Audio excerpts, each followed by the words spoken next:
Guess who's back? You still smell it up on me clothes. Guess what? Another discussion video. Y'all know how I love these. I love these, you know what I mean? I love these little discussion videos because,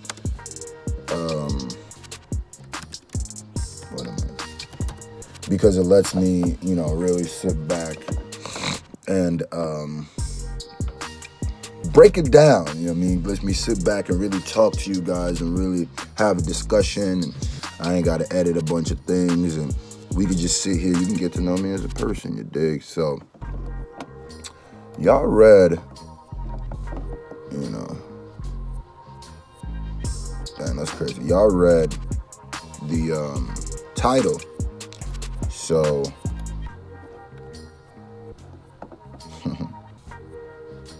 I'm sorry, I'm over here looking at pictures of young M.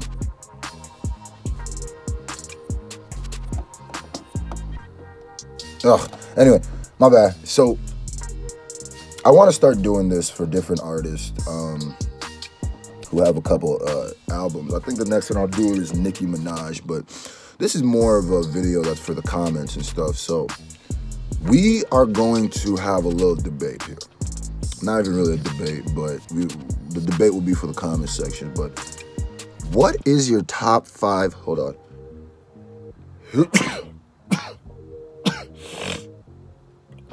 Dang. Sorry. Top 5 Eminem projects. That's what we're going to talk about. The top 5 Eminem projects. Now, I pulled up Eminem's discography, right?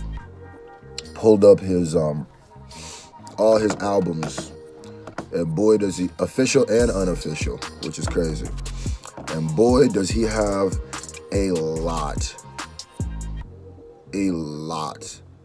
of albums. He has a lot of work, way more than I think he did.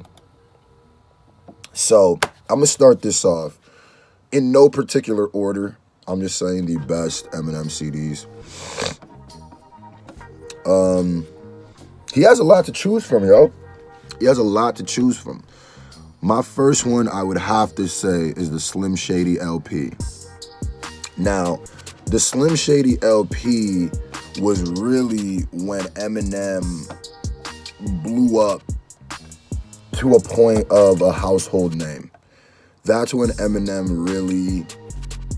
This came out in 1999. That's when Eminem was really like one of the most important figures in music. Not saying he isn't now, but that's really when some of his biggest songs would drop. This is when, so this was him being 100% Slim Shady, 100% offensive, 100% not caring, 100% himself. And this is what broke through the ethos.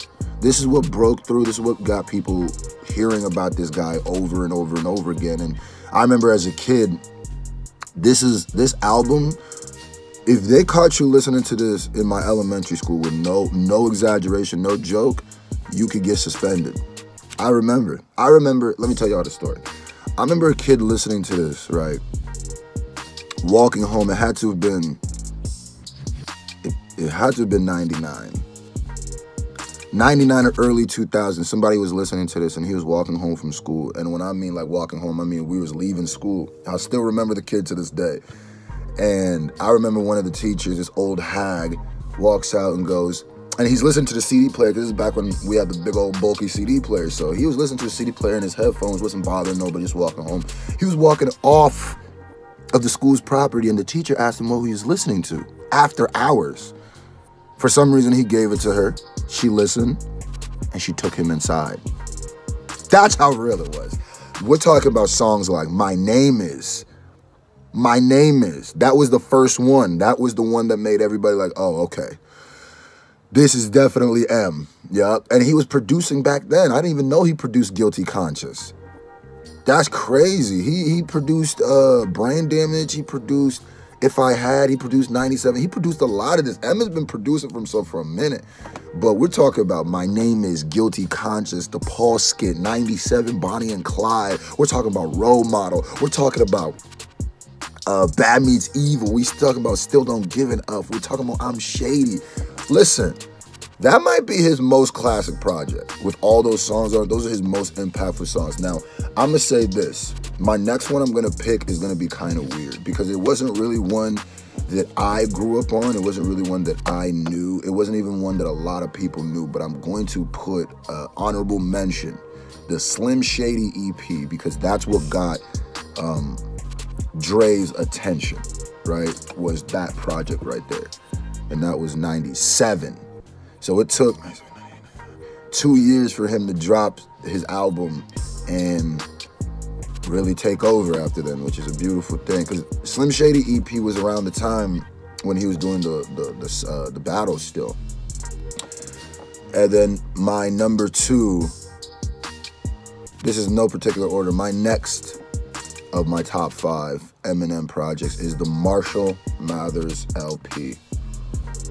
Whew, the Marshall Mathers LP. Now, if the Slim Shady EP or the Slim Shady LP was a dope project, that was when I was too young to fully understand what was going on around me, right? I wasn't fully, and I'm not saying a year later, because this dropped literally a year later, that I was old enough to understand things, but when it comes to albums that really impacted my life and like the people around me, and it would be the Marshall Mathers, the Marshall Mathers LP.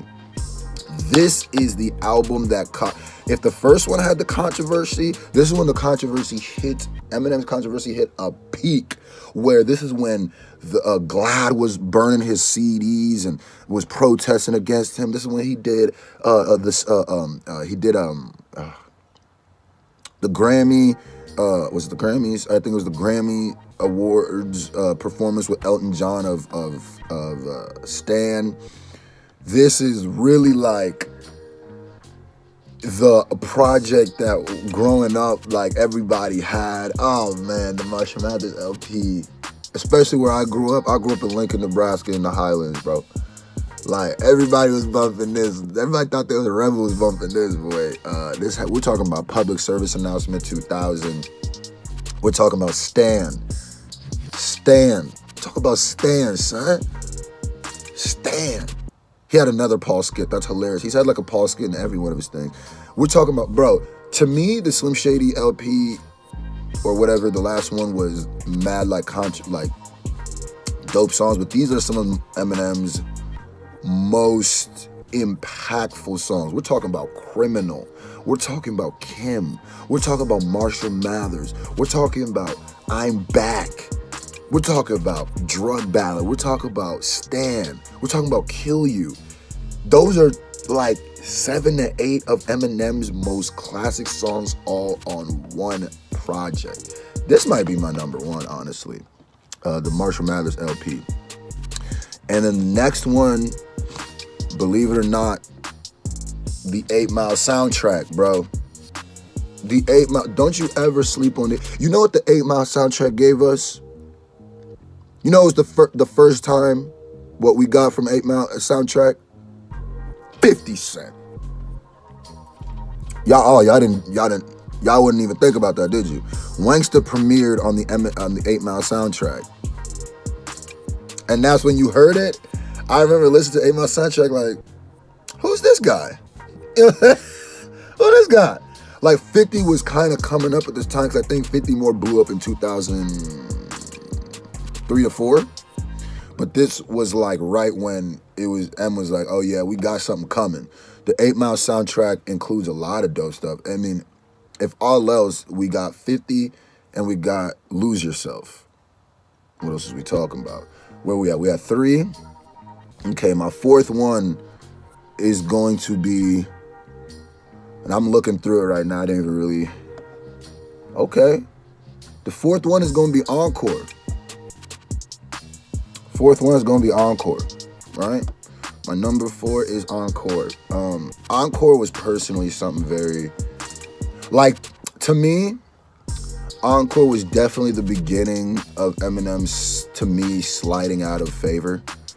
It was the beginning of me listening to M and being like, I didn't like all this. Encore, and I know you're like, so why'd you put it in your top 5? Because even though I said that, all the other ones are just like, yeah, no, all the other ones are not that great. But Encore came out in 2004, and 50 had taken over at this time. Like, Encore obviously did great and stuff like that, but 50 was really knee deep in the 50 Cent isms by this time, and M was kind of sliding into the back nine. I would say, because this was the album, I think, before he started doing all the R albums, and those to me are Eminem's worst albums. Every album that starts with R, Recovery, Relapse, Revival, are all Eminem's worst attempts of putting pen to pad. Encore was a little bit more of an important album to me because I remember I listened to that, not a lot, but when I really listened to it was on this one church trip that I had. Yeah, I used to go to, do church events for a little, when you was young and stuff. It was a ski trip, and I listened to this. I must have listened to it late because the game was out by the time I heard this. And I remember I listened to Encore face to face, and it was cool. It just wasn't. It wasn't the, what I always expected from M, and wasn't a big fan of everything. Y'all gotta keep being like, so why did you put this one as number 4? But I will say, of all the other ones he's put, this was his last one that I could consider legendary. Now, what might possibly be my favorite Eminem CD, what might possibly be my most important Eminem CD to me, what the Eminem CD I remember the most, the Eminem CD where I think I was a little bit more cognizant, is the Eminem Show.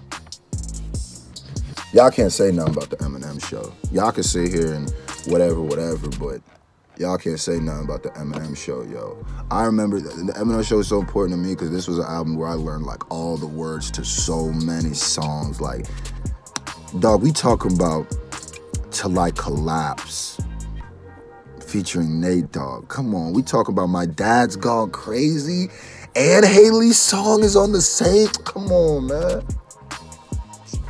I remember driving to the Henry Dorley Zoo and listening to this with Sam Housh's mom.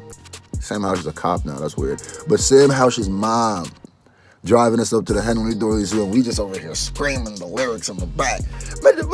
Mother, it was, she must have been like, oh my God. Bro, we talking about White America, Cleaning Out My Closet, Soldier, I'm a Soldier, Paul Rosenberg's. I didn't even realize he had one in almost every one, but Superman, Haley's song, bruh. This is what Superman played a part in role growing up. I remember that video. Yo, shout out to Tyler Smith, Andy Hodgen, and Sam Housh, man. Shout out to the Bad Bloods, man. You put in the comment section, what is your top 5 Eminem albums? And I need to see a list. There better be just as many comments as there is views, because everybody should be able to tell me what is their favorite top 5. This is a fun video to me, a nice little discussion piece. But my name is Scru. I'm pretty freaking awesome. That was my top 5 Eminem albums in no particular order. Maybe one day I'll put them in a particular order. I'll do like top 10. Does Eminem have 10 albums I like? No, I don't know if I can do top 10. But anyway, my name is Scru. I'm pretty freaking awesome. Check out all my music on iTunes and Spotify, Google Play, wherever you get your music. My name is Scru. I'm pretty freaking awesome, but I wouldn't be nothing without you, the FJ Nation. And I love you. Face.